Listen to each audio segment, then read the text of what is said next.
আমন্ত্রণ জানাচ্ছি প্রিয় দর্শক, মানচিত্রের নিয়মিত আয়োজন কথোপকথনের। দর্শক বন্ধুরা, বরাবরের মতো আজও মধ্যপ্রাচ্য ও আন্তর্জাতিক অঙ্গন থেকে একের পর এক গুরুত্বপূর্ণ আপডেট সামনে এসেছে। তাই সময় নষ্ট না করে চলুন প্রথমেই এক নজরে দেখে নেওয়া যাক আজকের সবচেয়ে বড় হেডলাইনগুলো। প্রথম খবর, ইরানি হামলায় আমেরিকার 17 জন সেনা নিহত এবং 400-র বেশি আহত। আমেরিকার সবচেয়ে বড় সংবাদপত্রের রিপোর্টে তোলপাড় গোটা বিশ্ব। বলা হচ্ছে পেন্টাগন মিথ্যে বলেছে, সত্যিটা লুকিয়ে রেখেছে। 2, সৌদি আরব এবং হুতিদের মধ্যে নতুন যুদ্ধ প্রায় নিশ্চিত। হুতিরা সৌদি আরবের উপর সামুদ্রিক অবরোধের ঘোষণা করেছে। 3, হরমুজ প্রণালীর উত্তেজনার মধ্যেই ইরাক বের করে ফেলল নতুন রাস্তা। ইরানের বন্ধু ইরাক এবার হাত মেলালো এমন এক দেশের সাথে যারা কিনা একসময় তাদের শত্রু ছিল। আর ব্রিটেন পেয়ে গেছে তাদের নতুন প্রধানমন্ত্রী অ্যান্ডি বার্নহাম। গাজা নিয়ে তিনি একটা বড়সড় বয়ান দিয়েছেন। ব্রিটেন কি এবার ইসরায়েল থেকে সমর্থন সরিয়ে নেবে? সব আপনাদের জানাবো। শুরু করছি প্রথম খবর দিয়ে। ইরান আমেরিকার 17 জন সেনাকে হত্যা করেছে এবং 400-র বেশি সেনাকে আহত করেছে। কিন্তু ডোনাল্ড ট্রাম্প এবং আমেরিকান মিলিটারি এই সত্যটা দুনিয়ার কাছ থেকে লুকিয়ে রেখেছিল। এই বিশাল দাবিটা করেছে আমেরিকার অন্যতম শীর্ষ সংবাদপত্র দ্য নিউ ইয়র্ক টাইমস। আর এই রিপোর্টটি পুরো বিশ্বকে নাড়িয়ে দিয়েছে। একটু বিস্তারিত শুনুন। গতকাল 20 জুলাই সন্ধ্যায় নিউ ইয়র্ক টাইমস তাদের এক অনুসন্ধানী রিপোর্টে দাবি করেছে যে জর্ডানে ইরানের হামলায় আমেরিকার যতটা ক্ষতি হয়েছে তার একটা বড় অংশই পেন্টাগন দুনিয়ার কাছ থেকে গোপন করেছে। পত্রিকার মতে যে ইরানি হামলায় 2 জন মার্কিন সেনা নিহত এবং 1 জন নিখোঁজ হয়েছিল, তার আগেও ইরান জর্ডানে মার্কিন ঘাঁটিতে 3টে বড় হামলা চালিয়েছিল, কিন্তু সেই ক্ষয়ক্ষতির কথা কাউকে জানানো হয়নি। রিপোর্ট অনুযায়ী ওই 3 হামলায় ডজনখানেক মার্কিন সেনা আহত হয় এবং বেশ কিছু হেলিকপ্টারও ক্ষতিগ্রস্ত হয়। কিন্তু পেন্টাগন না এই হামলাগুলোর কথা উল্লেখ করেছে, না ক্ষয়ক্ষতির তথ্য পাবলিক করেছে।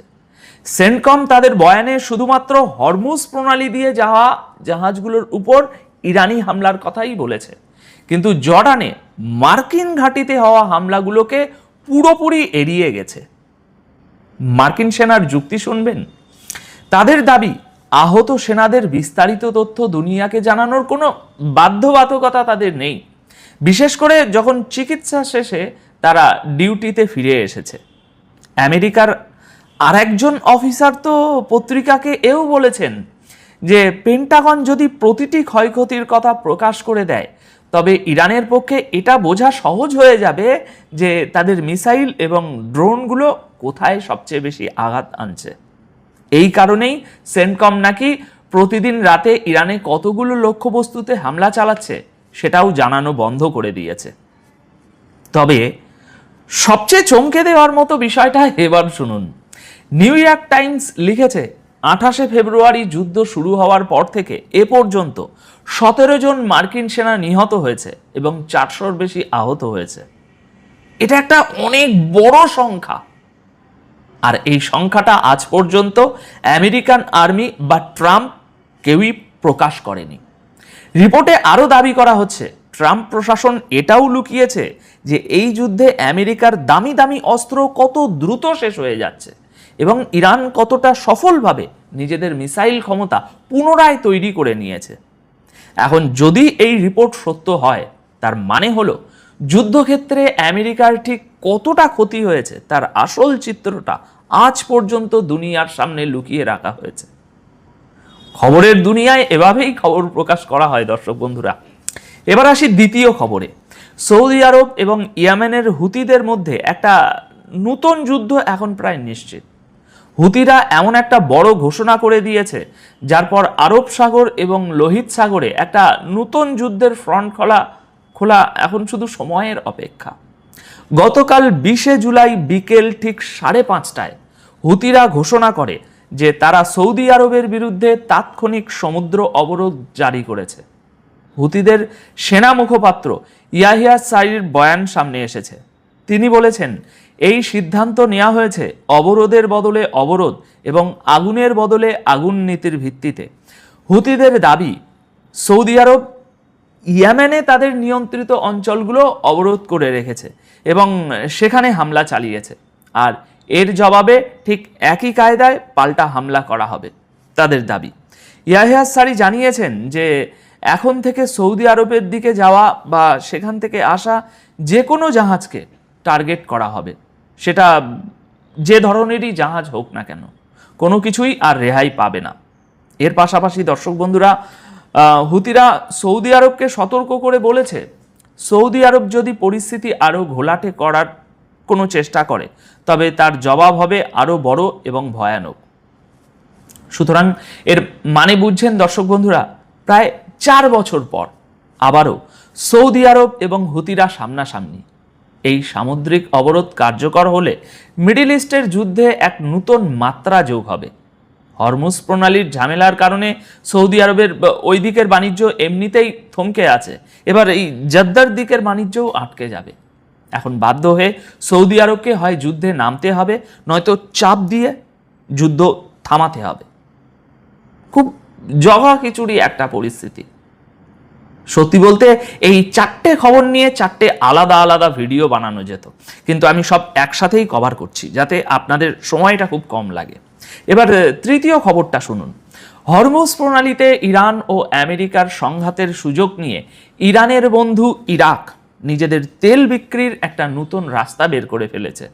এখন ইরাক তাদের নতুন বন্ধু বাশার আল আসাদের সিরিয়ার মধ্যে দিয়ে সারা বিশ্বে তেল পাঠাচ্ছে এবং হরমুজ প্রণালীকে প্রায় এক প্রকার বাইপাস করে দিচ্ছে।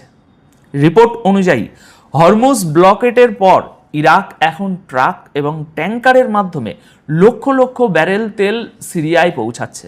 সেখান থেকে ভূমধ্যসাগর হয়ে ইরাকের এই তেল সারা বিশ্বে রপ্তানি করা হচ্ছে।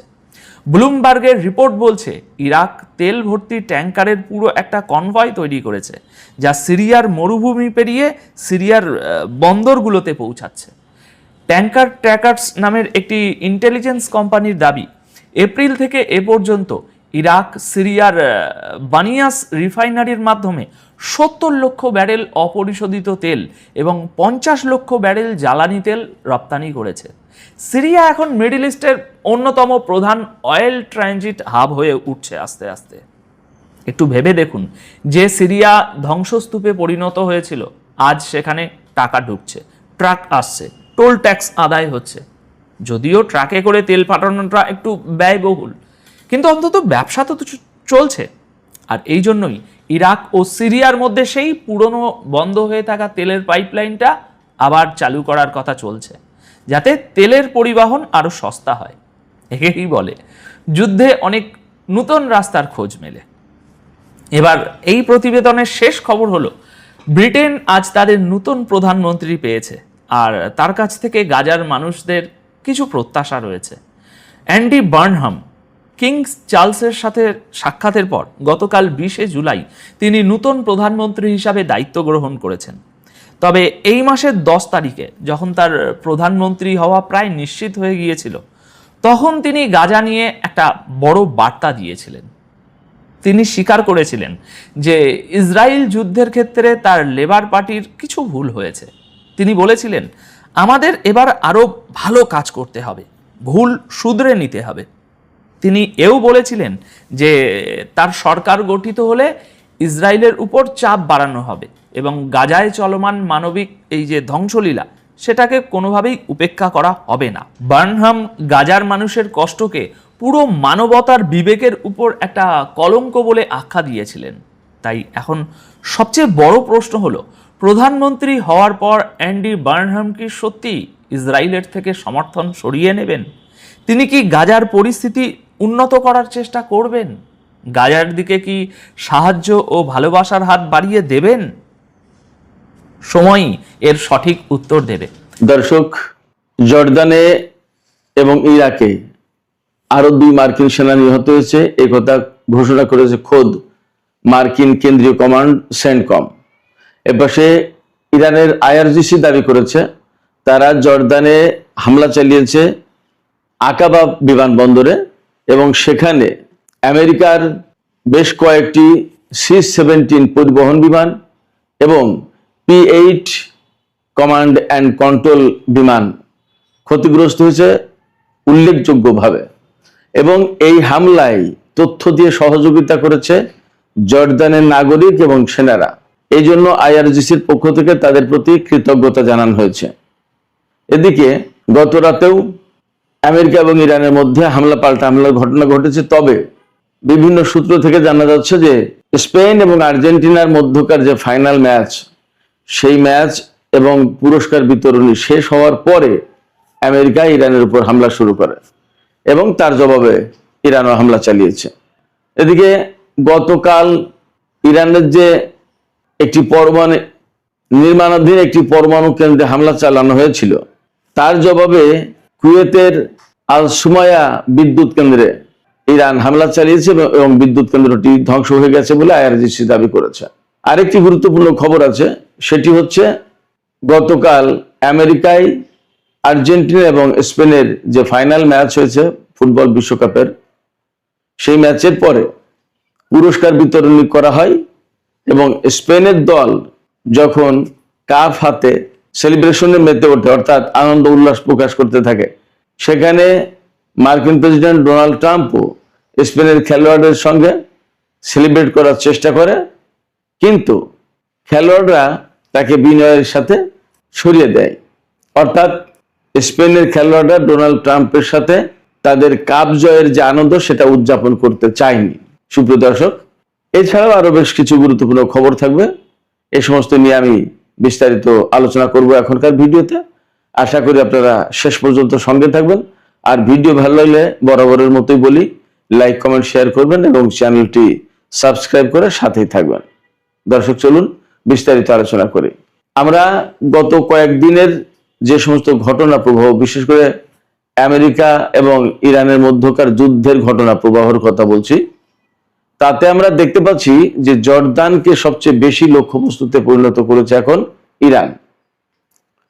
এখানে কয়েকটা কারণ হতে পারে এমন যে কুয়েত, বাহরাইন, সংযুক্ত আরব আমিরাত, কাতার, সৌদি আরব, এই সমস্ত জায়গায় যে সমস্ত ঘাঁটি ছিল, আমেরিকার সেই সমস্ত ঘাঁটির বেশিরভাগই মারাত্মকভাবে ক্ষতিগ্রস্ত হয়েছে বা ধ্বংস হয়ে গেছে, যার কারণে এখান থেকে সেনা, লজিস্টিক্স সাপোর্ট, বিমান টিমান, এই সমস্ত অনেক কিছু জর্দানে সরিয়ে নিয়েছে।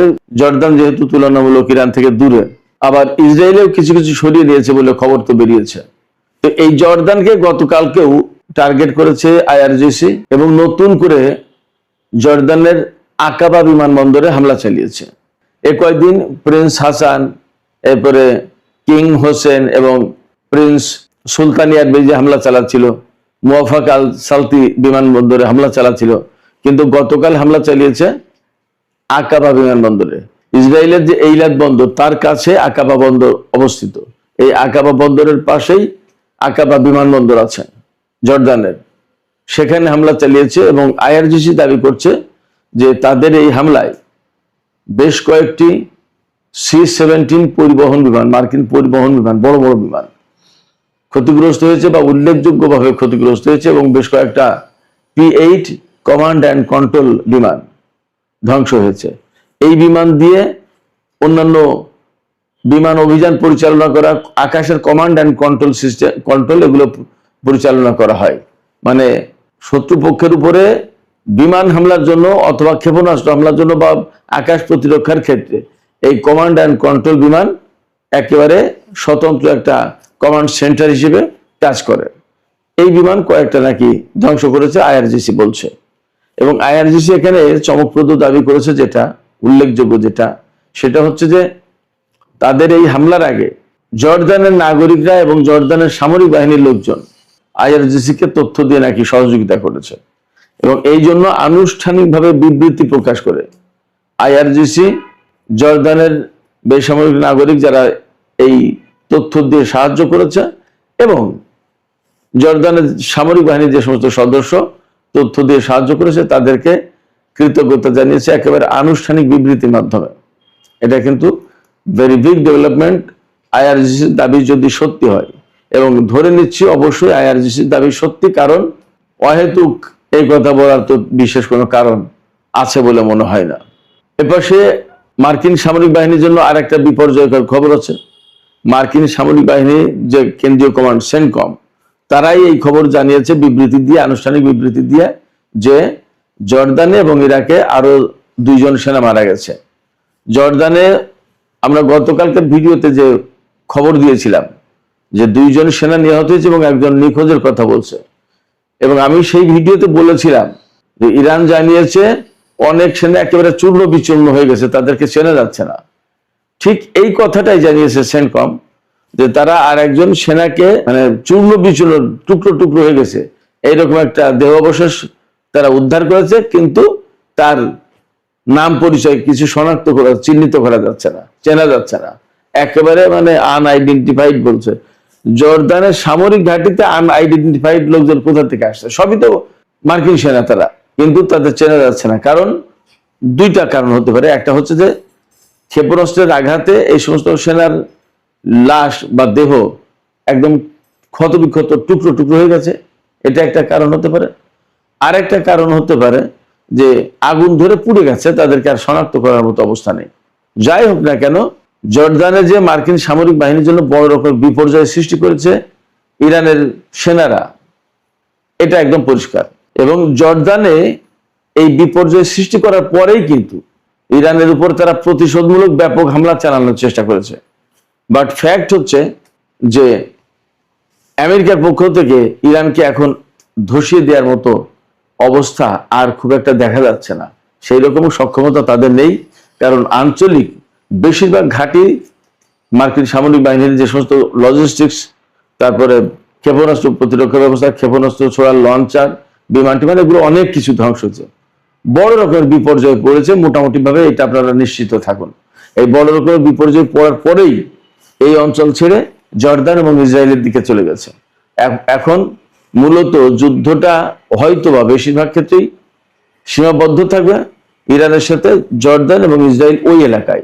সৌদি আরব যদি এখন এখানে ঘাঁটি এবং ভূখণ্ড দিয়ে মার্কিন বাহিনীকে হামলা চালানোর জন্য সহযোগিতা না করে, তাহলে আমেরিকাকে এখন যুদ্ধ করতে হবে সম্ভবত জর্দান ইসরায়েল ওই এলাকা থেকে। যাই হোক, আমি আবার ফিরে আসি ইরাকে মার্কিন সেনা এবং জর্দানে মার্কিন সেনা নিহতর খবরে।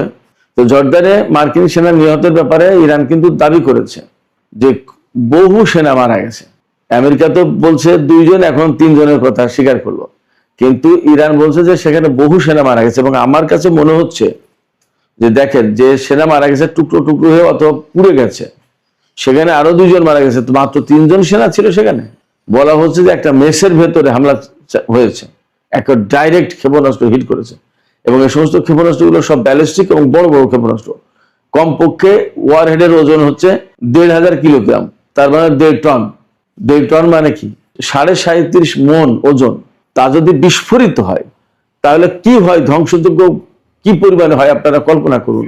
এবং ইরান বলেছে যে গতকাল যে আকাবা বিমানবন্দরে হামলা হয়েছে, সেখানে অনেকগুলো KC-17 এবং P-8 কমান্ড অ্যান্ড কন্ট্রোল বিমান ধ্বংসের পাশাপাশি কয়েক ডজন মার্কিন সেনা নিহত হয়েছে, ইরানের দাবি এটা।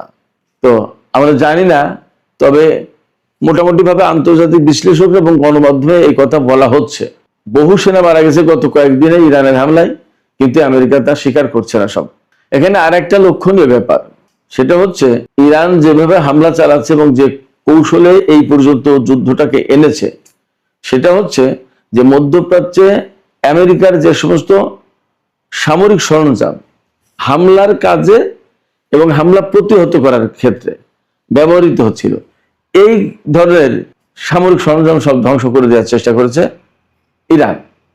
এতে সুবিধাটা হবে কি, যখন ইরান চূড়ান্ত অভিযান শুরু করবে, ইরান তো বলছে যে আমাদের চূড়ান্ত অভিযান একদম 0 আওয়ারের কাছাকাছি, যখন চূড়ান্ত অভিযান শুরু করবে তখন আমেরিকা কিন্তু ইরানের এই হামলা আর মোকাবেলা করতে পারবে না, প্রতিহত করতে পারবে না।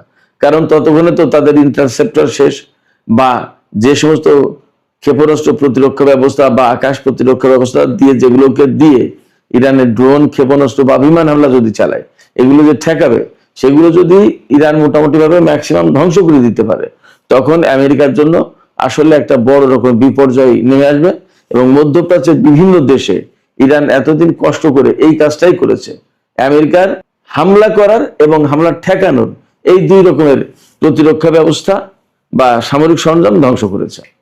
এখন অনেকটা অরক্ষিত হয়ে পড়েছে মার্কিন ঘাঁটিগুলো এবং মার্কিন সেনারা, এবং এর রেজাল্ট সম্ভবত মার্কিন সামরিক বাহিনীর জন্য খুব নেতিবাচক হবে। এবার সে ইরাকে আর একজন মার্কিন সেনা নিহতের ঘোষণা দিয়েছে সেন্টকম। তারা বলেছে যে ইরানের ছোড়া একটা ড্রোন, সেই ড্রোন নাকি ভূপাতিত হয়েছিল, তার একটা অংশ নিষ্ক্রিয় করতে গিয়ে নাকি এই মার্কিন সেনা নিহত হয়েছে। আমার কাছে মনে হয়েছে যে এই কথাটার ভেতরে একটা গুজামিল আছে। তা সে গুজামিল থাকুক আর না থাকুক, ইরাকে একজন মার্কিন সেনা নিহত হয়েছে, এটা পরিষ্কার সেন্টকমের বিবৃতি থেকেই। তাতে দেখা যাচ্ছে যে মার্কিন বাহিনী এই গত কয়েকদিনে বেশ বড় রকমের প্রতিরোধের মুখে পড়েছে এবং বড় রকমের হামলার শিকার হয়েছে। তারাই ইরানে এট এ টাইম 7 জন ইরানি সেনাকে হত্যা করেছে মার্কিন বাহিনী। জবাবটাও ইরান খুব ভালো মতো দিয়েছে বলে মনে হচ্ছে। এদিকে আরেকটা গুরুত্বপূর্ণ খবর, ইরাকের নতুন প্রধানমন্ত্রী আলী আল জাইদি, খুব ইয়াং মানুষ, তিনি আমেরিকা সফরে গিয়েছিলেন।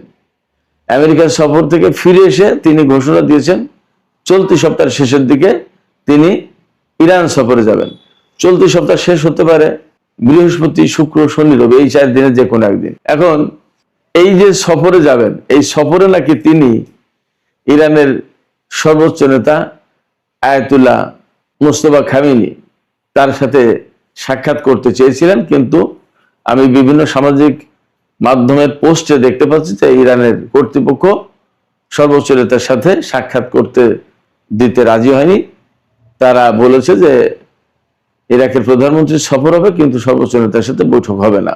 ধারণা করা হচ্ছে ইরাকের প্রধানমন্ত্রী আলী আল জাইদি আমেরিকা সফর থেকে ফিরে আসার পরপরই ইরান সফরে আসতে চাচ্ছেন। তার মানে তিনি হয়তো আমেরিকার কাছ থেকে বিশেষ কোনো বার্তা, মেসেজ নিয়ে এসেছেন।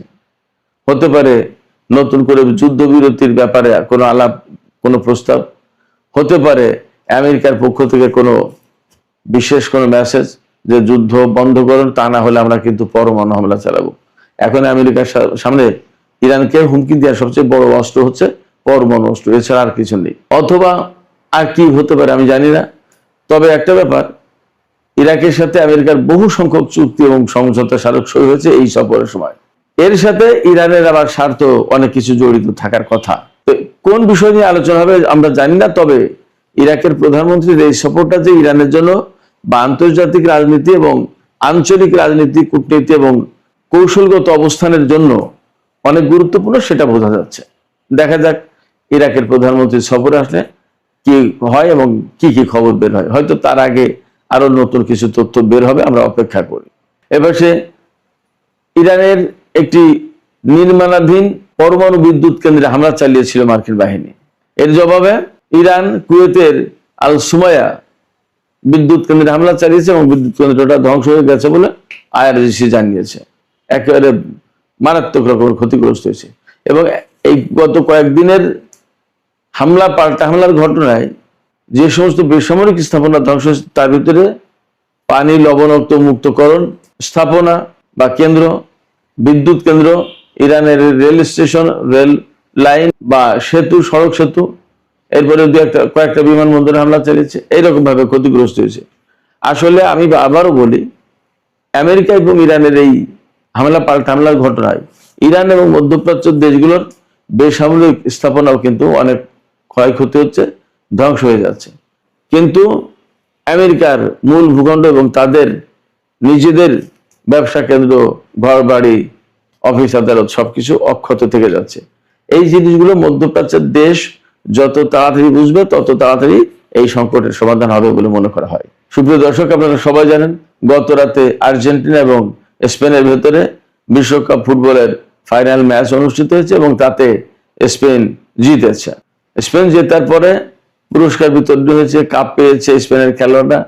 কাপ পাওয়ার পরে যে কাপ উঁচু করে যে আনন্দ উল্লাস প্রকাশ করে, সেটা যখন করছিলেন তখন মার্কিন প্রেসিডেন্ট ডোনাল্ড ট্রাম্প সেখানে যান এবং তিনিও মানে স্পেনের খেলোয়াড়দের সাথে উচ্ছ্বাস প্রকাশ করার একটা চেষ্টা করেন। তিনি সেখানে যান, কিন্তু ভিডিওতে আমি দেখলাম যে স্পেনের ক্যাপ্টেন সম্ভবত রদ্রি, তিনি যথেষ্ট বিনয়ের সাথে মার্কিন প্রেসিডেন্টকে গায়ে হাত দিয়ে আস্তে করে সরিয়ে সাইডে দিয়ে দিলেন। অর্থাৎ এই যে সেলিব্রেশনটা, তারা যে বিজয় উদযাপন করছে, আনন্দ উল্লাস প্রকাশ করছে, কাপ হাতে সবাই লাফাচ্ছে, হই হই করছে, এই জায়গায় ডোনাল্ড ট্রাম্পকে থাকতে দেননি। এখানে একদম সাধারণভাবে যে ঘটনা ঘটেছে সেটা ভাবার কোনো কারণ নেই। মার্কিন প্রেসিডেন্টের সাথে সবাই উল্লাস প্রকাশ করতে চাওয়ার কথা, আর সেখানে স্পেনের প্লেয়াররা তাকে সরিয়ে দিয়েছে সাইডে। এর পেছনে যে রাজনৈতিক কারণটা থাকতে পারে সেটা হচ্ছে এই যে সাম্প্রতিক সময়ে কিন্তু স্পেনের সাথে আমেরিকার সম্পর্ক মোটেই ভালো না। আপনারা জানেন ফিলিস্তিনের ব্যাপারে ইসরায়েলের বিরুদ্ধে অবস্থান নিয়েছে স্পেন ভীষণভাবে, শক্তভাবে। এছাড়া এই যে ইরানের উপরে আমেরিকা যে হামলা চালাচ্ছিল, ইরান আমেরিকা যে যুদ্ধ, সেই যুদ্ধে স্পেন আমেরিকাকে সমর্থন করেনি, কোনো রকমের পৃষ্ঠপোষকতা দেয়নি। স্পেনের বিমান ঘাঁটি ব্যবহার করতে চেয়েছিল, সেগুলো দেয়নি, এবং সাপোর্ট করেন এবং বলেছে যে এই যুদ্ধটা অন্যায়, এটা ঠিক হয়নি, এটা বন্ধ করো। অন্যদিকে আরো একটা ব্যাপার ছিল, মার্কিন প্রেসিডেন্ট ডোনাল্ড ট্রাম্প, স্পেন যেহেতু নেটোর সদস্য, সেই হিসেবে ডোনাল্ড ট্রাম্প চান যে স্পেন তার টোটাল জিডিপির অন্তত 5% সামরিক খাতে ব্যয় করবে, নেটোর জন্য ব্যয় করবে। তো ধরেন 100 টাকা যদি জিডিপি হয়, তার 5 টাকা ব্যয় করে ফেলতে হবে সামরিক ক্ষেত্রে নেটো জোটের জন্য। এটা অনেক বড় ব্যাপার। স্পেনের প্রধানমন্ত্রী সানচেজ তাতে রাজি নন, এবং এটা নিয়ে আমেরিকার সাথে কিন্তু স্পেনের চরম টানাপোড়েন আছে। ইরানের সাথে আমেরিকার যে যুদ্ধ, তাতে মার্কিন বাহিনীর প্রতি সমর্থন না দেওয়ার জন্য ডোনাল্ড ট্রাম্প স্পেনের উপর নিষেধাজ্ঞা আরোপ করতে চেয়েছে, বাণিজ্য সম্পর্ক করতে চেয়েছে, অনেক কিছু হুমকি দিয়েছে ব্যাপক, কিন্তু কোনো কিছুতেই স্পেন তার অবস্থান থেকে সরেনি। এটা একটা কারণ হতে পারে স্পেনের খেলোয়াড়রা ডোনাল্ড ট্রাম্পের সাথে যে সেলিব্রেট করলো না তাদের ভিক্টরি, এটা একটা কারণ হতে পারে। তো যাই হোক দর্শক, এখনকার আলোচনা শেষ করব। আলোচনা শেষের আগে আমি আপনাদের কাছে জানতে চাই, আপনারা কি মনে করছেন যে মধ্যপ্রাচ্যে মার্কিন সেনা মৃত্যুর যে